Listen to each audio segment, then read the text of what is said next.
और इस वक्त की बड़ी खबर आपको बता दें, पूरे देश में एकाएक कोरोना के आंकड़े जो है वो बढ़ते जा रहे हैं, जिससे कि पूरे देश में चिंता का सबब ये बन चुका है। और आज ही प्रधानमंत्री नरेंद्र मोदी तमाम राज्यों के मुख्यमंत्रियों से शाम में बैठक भी करने वाले हैं। इसी के मद्देनजर कोरोना की तेज रफ्तार जारी है। अभी अभी जारी ताजा आंकड़ों में देश भर में 24 घंटे में नए मरीजों की संख्या 1,26,000 हो गई है। 789 रही है। देश में 24 घंटे में मौत का डराने वाला आंकड़ा भी सामने आया है। 685 तक ये आंकड़ा पहुंच गया है। लेकिन आपको हम ये भी बता दें कि आज प्रधानमंत्री की राज्यों के मुख्यमंत्रियों के साथ अहम बैठक है। लेकिन इस बीच जरा केसेस पर भी आप नजर डालिए तो इस लिहाज से ये बैठक और अहम हो जाती है। 1,26,789 केसेस पूरे कोरोना काल में, जब से कोरोना संक्रमण देश दुनिया में शुरू हुआ तब से लेकर अब तक का हिंदुस्तान का यह सबसे बड़ा आंकड़ा है। और इसीलिए यह कहा जा रहा है कि कोरोना की दूसरी लहर पहली लहर से भी ज्यादा खतरनाक साबित हो रही है। महाराष्ट्र की तस्वीर देखिए, 59,907 केसेस बीते 24 घंटे में सामने आए हैं। 322 लोगों की यहां पर मौत हुई है। महाराष्ट्र में केसेस जिस तरह से बढ़े हैं, अगर पूरे जो टोटल केसेस है, कुल केसेस हैं, उनमें अकेले महाराष्ट्र का योगदान करीब 60,000 केसेस का है बीते 24 घंटे का।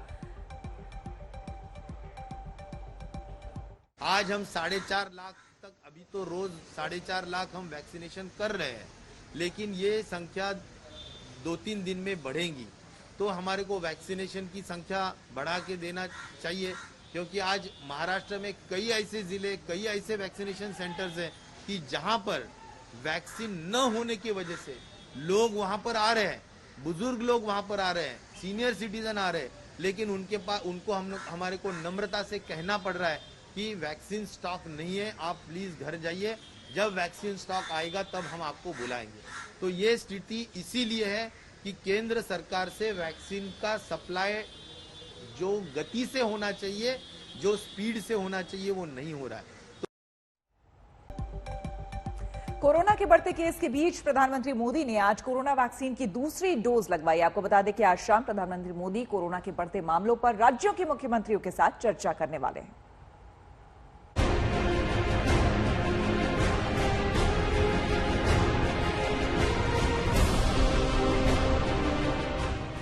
जिस तस्वीर का इंतजार था वो आज सुबह आ गई।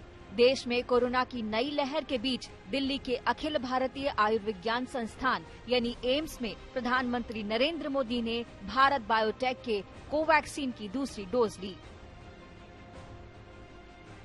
पीएम मोदी ने 1 मार्च को पहला डोज लिया था। पीएम मोदी ने खुद ट्वीट कर देशवासियों को इसकी जानकारी दी। पीएम मोदी ने ट्वीट किया, आज एम्स में कोविड-19 वैक्सीन की दूसरी डोज लगवाई। वैक्सीनेशन हमारे पास वायरस को हराने के कुछ तरीकों में से एक है। यदि आप वैक्सीन के लिए योग्य हैं तो जल्द ही अपनी डोज लें। cowin.gov.in पर रजिस्टर करें।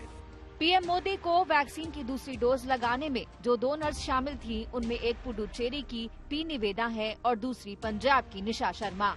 सुबह ही हमें पता चला कि सर अपनी कोवैक्सीन की सेकेंड डोज के लिए एम्स आ रहे हैं और हमें उन्हें वैक्सीनेट करना है। हमने उनको वैक्सीन की सेकेंड डोज दी और हमें बहुत अच्छा लगा उनसे मिलके। और फिर उनसे थोड़ी सी बातचीत भी हुई। उन्होंने पूछा कि हम कहाँ से हैं। आज I had another opportunity to meet sir to vaccinate him for the second time. I assisted Sister Nisha. Basically, I'm from Pondicherry, as already told. वैसे आज का दिन काफी अहम है। कोरोना की बढ़ती रफ्तार को लेकर पीएम मोदी आज शाम देश के सभी मुख्यमंत्रियों के साथ बैठक करेंगे।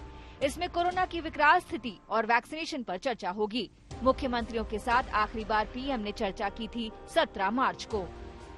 राज्यों में केसेस कम होने के बाद अचानक से वृद्धि होने लगी है। आप सभी इन पर ध्यान दे रहे हैं, लेकिन फिर भी कुछ राज्यों का उल्लेख हुआ है, जैसे महाराष्ट्र है, पंजाब है। आप मुख्यमंत्रियों ने भी चिंता व्यक्त की है, सिर्फ मैं कह रहा हूं ऐसा नहीं है। और विशेष चिंता की आप कर भी रहे हैं और करने की जरूरत भी है। 17 मार्च के बाद से अब तक स्थिति और विस्फोटक हो चुकी है। रिकॉर्ड तोड़ 1 लाख केस आने लगे हैं। कई राज्यों में हालात गंभीर है। हर दिन नए केस बढ़ते जा रहे हैं। मौत का आंकड़ा बढ़ता जा रहा है। महाराष्ट्र में पिछले 24 घंटे में 59,907 नए मामले सामने आए हैं और 322 लोगों की मौत हुई है। दिल्ली में 5,500 से ज्यादा नए मामले सामने आए हैं। 20 लोगों की मौत हुई है। यूपी में पिछले 24 घंटे में करीब 6,000 कोरोना मरीज मिले हैं और 40 लोगों की मौत हुई है।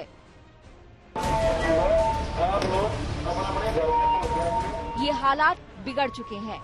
ज्यादातर राज्यों को संक्रमण रोकने के लिए सख्ती करनी पड़ रही है। नाइट कर्फ्यू नहीं, सीमित लॉकडाउन लगाना पड़ा है। छत्तीसगढ़ के रायपुर में 19 अप्रैल तक कंप्लीट लॉकडाउन है। मध्य प्रदेश में छिंदवाड़ा, शिवपुरी जैसे शहरों में वीकेंड लॉकडाउन लगाया गया है। मध्य प्रदेश में नाइट कर्फ्यू सभी शहरों में लगा दिया गया है। यही पंजाब में हुआ, जहां सभी जगह पर नाइट कर्फ्यू लगा दिया गया है। लेकिन क्या कोरोना को रोकने के लिए नाइट कर्फ्यू काफी होगा? आज पीएम और मुख्यमंत्रियों की बैठक में कोरोना के खिलाफ आगे की लड़ाई की कोई रणनीति सामने आ सकती है। आज तक ब्यूरो।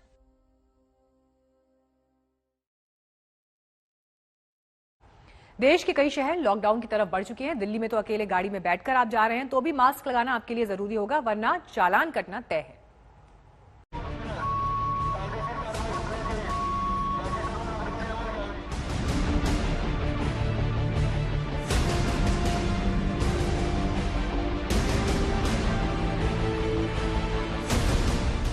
देश कोरोना की रफ्तार से डर रहा है क्योंकि देश में कोरोना महामारी ने एक बार फिर गंभीर रूप अख्तियार कर लिया है। रोजाना कोरोना के मामले नए रिकॉर्ड बना रहे हैं। ऐसे में कोरोना की चेन तोड़ने के लिए अलग अलग राज्यों ने सख्ती बरतनी शुरू कर दी है। दिल्ली, यूपी, महाराष्ट्र और पंजाब समेत कई राज्य सरकारों ने सख्त पाबंदियां लगा दी हैं।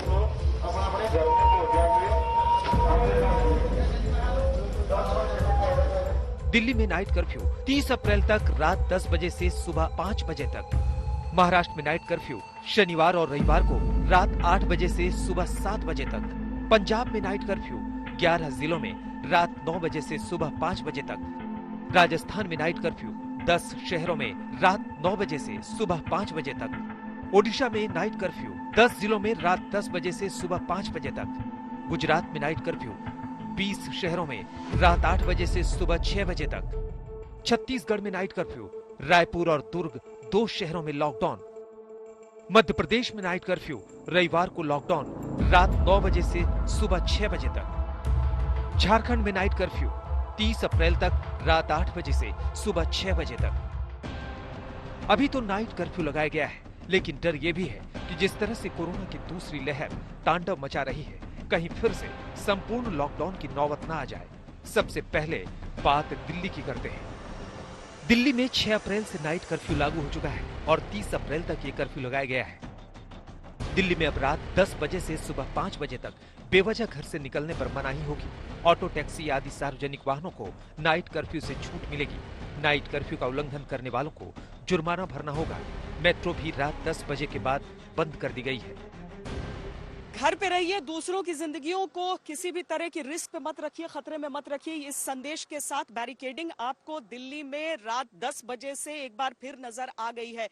दिल्ली पुलिस के जो जवान हैं वो अब अलग अलग बैरिकेड्स पर हर ट्रैफिक को नियंत्रित करते हुए और ये देखते हुए कि कहीं बिना जरूरत के लोग तो अपने घरों से कहीं नहीं निकल रहे हैं, ये देखने के लिए, यानी सिर्फ एसेंशियल सर्विसेज को इजाजत है। उसके अलावा रात 10 बजे से लेकर सुबह 5 बजे तक और किसी को इजाजत नहीं है। देश की राजधानी दिल्ली में 6 अप्रैल को कोरोना के रिकॉर्ड तोड़ केस आए। 6 अप्रैल को दिल्ली में 5,000 नए केस आए और कोरोना से 17 लोगों की मौत हुई। यहाँ अब तक 6,79,000 लोग इस महामारी की चपेट में आ चुके हैं। 6,54,000 लोग ठीक हुए हैं और 11,096 ने जान गंवाई है। अभी 14,579 लोगों का इलाज चल रहा है। कोरोना के बढ़ते मामलों के बीच दिल्ली हाईकोर्ट का बड़ा फैसला आया है। जी हां, कोर्ट ने अब कार में अकेले ड्राइव करने पर भी मास्क जरूरी कर दिया है। जस्टिस प्रतिभा सिंह ने फैसला सुनाते हुए कहा कि प्राइवेट व्हीकल भी पब्लिक प्लेस के तहत आता है। देश की राजधानी ही नहीं बल्कि आर्थिक राजधानी भी इन दिनों कोरोना की सख्तियों से गुजर रही है। महाराष्ट्र में वीकेंड लॉकडाउन तो चल ही रहा है, साथ ही नाइट कर्फ्यू भी लगाया गया है। कोरोना को लेकर सख्ती गुजरात में भी की गई है। गुजरात सरकार ने 30 अप्रैल तक गुजरात के 20 प्रमुख शहरों में रात 8 बजे से सुबह 6 बजे तक नाइट कर्फ्यू लगाने की घोषणा की है। नाइट कर्फ्यू के दौरान इन शहरों में शादियों में कुल 100 लोगों को शामिल किया जा सकेगा। मंगलवार को तो अहमदाबाद में लॉकडाउन के डर से लोग पैनिक शॉपिंग करने निकल पड़े। उत्तर प्रदेश में कोरोना संक्रमण को रोकने के लिए मास्क अनिवार्य है और सोशल डिस्टेंसिंग का पालन करने का निर्देश दिया गया है। नोएडा गाजियाबाद में धारा 144 लगाई गई है। इलाहाबाद हाईकोर्ट ने भी योगी सरकार को सुझाव दिया है कि वो भी नाइट कर्फ्यू पर विचार करें। आज तक ब्यूरो। कोरोना के बढ़ते केस के बीच आपको बता दें, चुनाव प्रचार पर अदालत ने संज्ञान लिया है। बड़ी खबर सामने आ रही है। दिल्ली हाईकोर्ट ने केंद्र और चुनाव आयोग को नोटिस भेजा है। अदालत ने चुनाव प्रचार के दौरान मास्क की अनिवार्यता पर केंद्र और चुनाव आयोग से जवाब मांगा है। आपको हम बता दें कि कल ही दिल्ली हाईकोर्ट की तरफ से यह आदेश आया था कि दिल्ली में अगर आप अकेले भी जा रहे हैं, ड्राइव कर रहे हैं, तो भी आपको मास्क लगाना होगा। लेकिन इस तरह से रैलियों में जो खुली छूट थी उसको लेकर अब जवाब तलब होगा। पूनम शर्मा हमारे संवाददाता हमारे साथ जुड़ गई है। पूनम, क्या जानकारी, क्या कहा है दिल्ली हाईकोर्ट ने?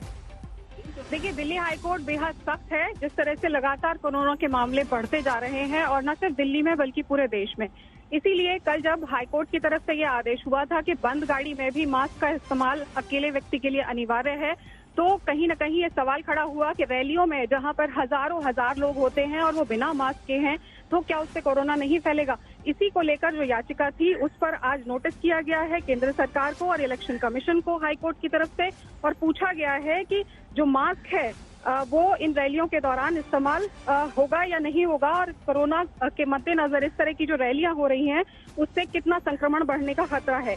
तो इलेक्शन कमीशन और केंद्र सरकार दोनों को इस मामले में अब अपना जवाब दाखिल करना होगा कि लगातार जिस तरह से रैलियां हो रही हैं, इलेक्शन कैंपेन हो रहा है, उसमें मास्क को क्यों ना अनिवार्य कर दिया जाए। अहम खबर यहाँ पर पूनम हमें इस वक्त दे रही हैं कि दिल्ली हाईकोर्ट में जो डेवलपमेंट हुआ, क्योंकि देखिए कल एक याचिका पर फैसला आया जिसमें मास्क को अनिवार्य कहा गया, चाहे अगर आप अकेले भी गाड़ी में बैठे हैं तो भी।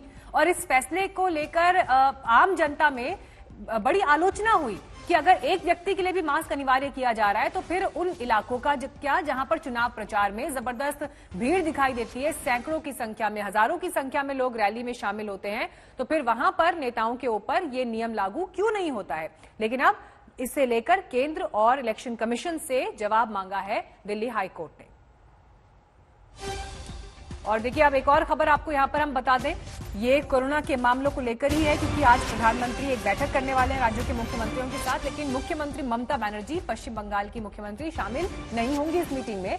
चुनाव में व्यस्त होने की वजह से वो इस मीटिंग में नहीं आ रही हैं। उनकी जगह जो सचिव हैं, राज्य सचिव, वो बैठक में शामिल होंगे, मुख्य सचिव राज्य के।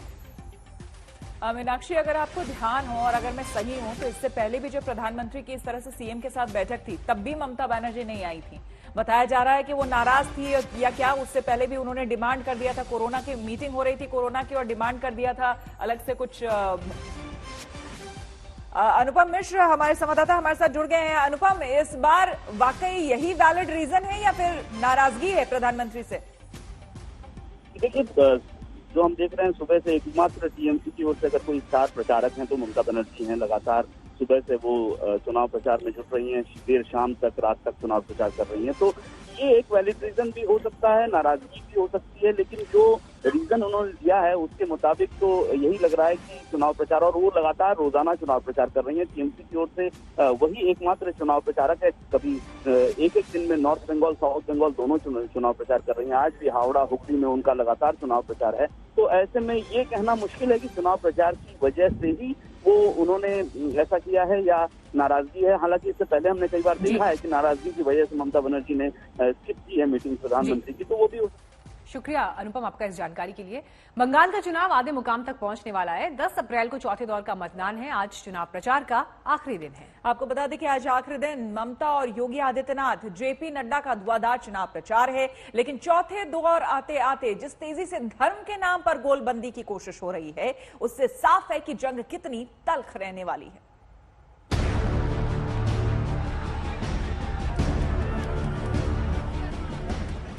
आपकी जो ताकत आप मानती थी, वो मुस्लिम वोट बैंक भी आपके हाथ से निकल गया है। বাংলা হিন্দু মুসলমান ভাগ করতে না চান, সংখ্যালঘু ভাই বোনেরা আমার, ওদের একটা ভোটও দেবেন না, ওদের একটা ভোটও দেবেন না, ওদের একটা ভোটও দেবেন না। दीदी, इस इसका मतलब ये होता है कि आप चुनाव हार रही हो। न भ्रष्टाचार पर प्रहार, न विकास पर वायदे, न सुशासन का गान, बस मजहब पर घमासान।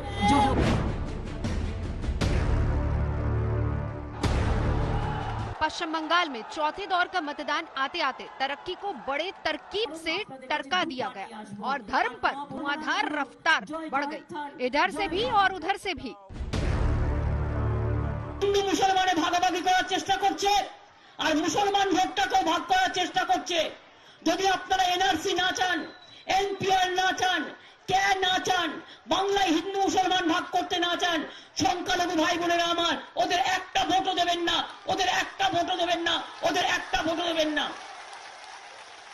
ওদের একটা ভোট মানে बीजेपी के देवा।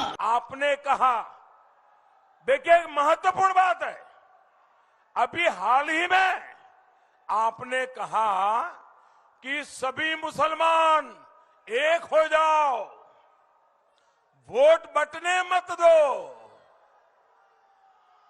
दीदी, आप ये कह रही है, इसका मतलब है कि आपको यकीन हो गया है कि मुस्लिम वोट बैंक की आपकी जो ताकत आप मानती थी, वो मुस्लिम वोट बैंक भी आपके हाथ से निकल गया है। ये चौथे दौर के प्रचार की झांकी है। ममता बनर्जी खुलकर मुस्लिम कार्ड पर आ गई हैं, तो प्रधानमंत्री नरेंद्र मोदी ने भी कहीं पे निगाहें, कहीं पे निशाना वाले अंदाज में जवाब दे दिया। ये चुनाव का वो दौर है जहां बीजेपी की तरफ से योगी आदित्यनाथ को पिच पर उतारा गया। योगी जी ने मजहबी मिजाज वाले मैदान में तबीयत से बल्लेबाजी भी की, तो गृह मंत्री अमित शाह के हमले भी मुस्लिम तुष्टीकरण पर ही केंद्रित रहे। तृणमूल की नेता ममता बनर्जी का फ्रस्ट्रेशन उनके भाषणों में, उनके वक्तव्यों में और उनके बिहेवियर में, तीनों दृष्टि से उजागर हो रहा है। ये फ्रस्ट्रेशन बता रहा है कि भारतीय जनता पार्टी का विजय हो रहा है। समाप्त करने के लिए मात्र 28 दिन बाकी हैं और 28 दिन के बाद टीएमसी के गुंडों को जहां पहुंचना होगा वहां पहुंचाने का कार्य किया जाएगा।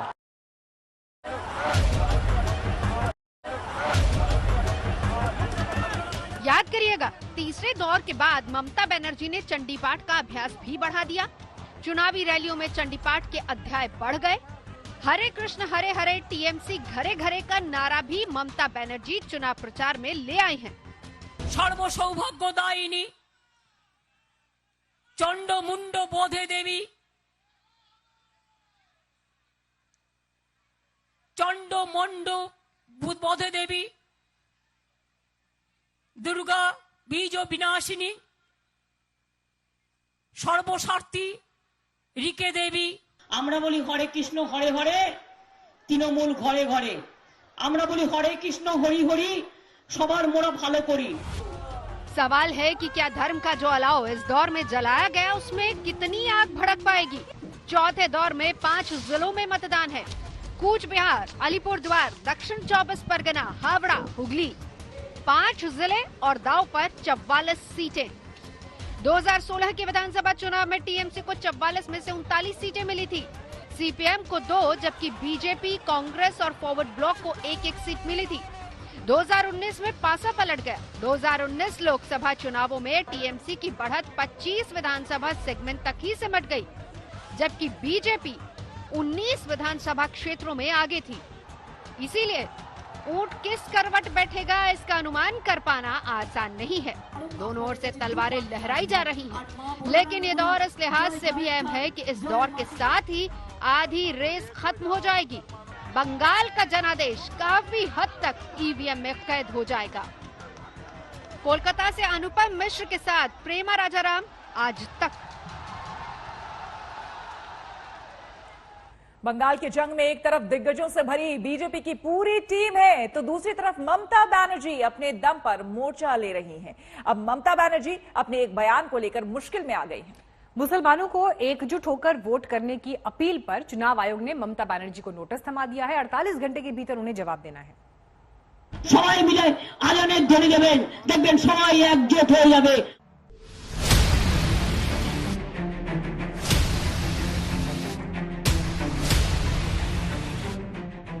ममता का बयान चुनाव आयोग तक घमासान।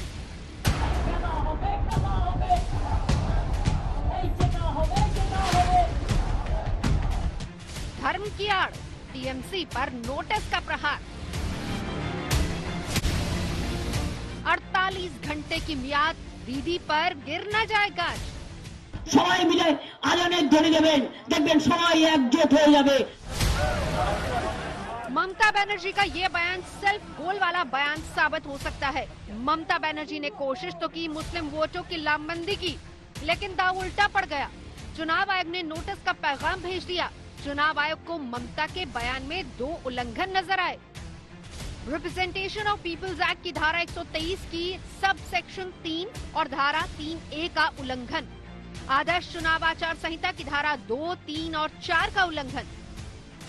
ममता की मुश्किलें इसलिए भी बढ़ गई क्योंकि बीजेपी ने चुनाव आयोग का दरवाजा खटखटाया तो खुद प्रधानमंत्री ने सवाल उठाया।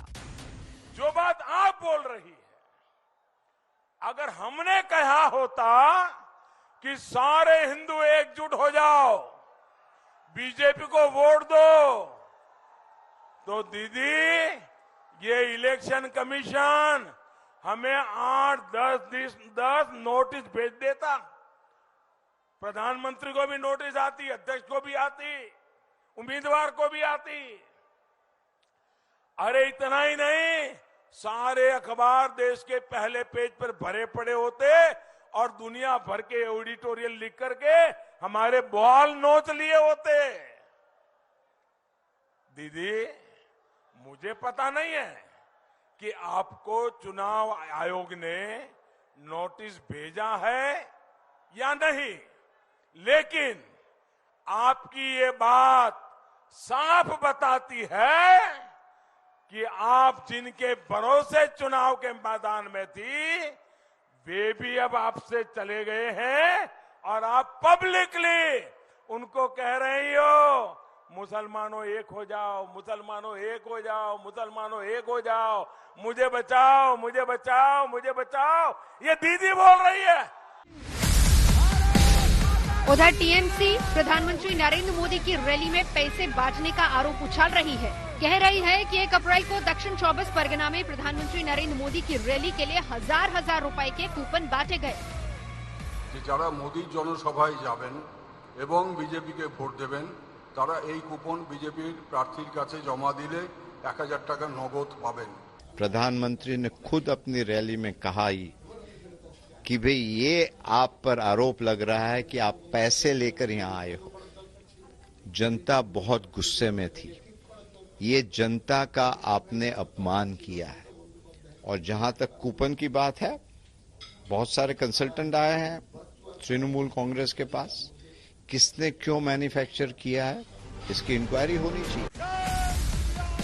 बंगाल का चुनाव जैसे जैसे आगे बढ़ रहा है, ज़बानी शोले बढ़ रहे हैं, हिंसा बढ़ रही है, आरोपों की रफ्तार बढ़ रही है, चुनाव आयोग की चुनौतियां बढ़ रही हैं और साफ सुथरे मतदान को लेकर चिंता भी बढ़ रही है।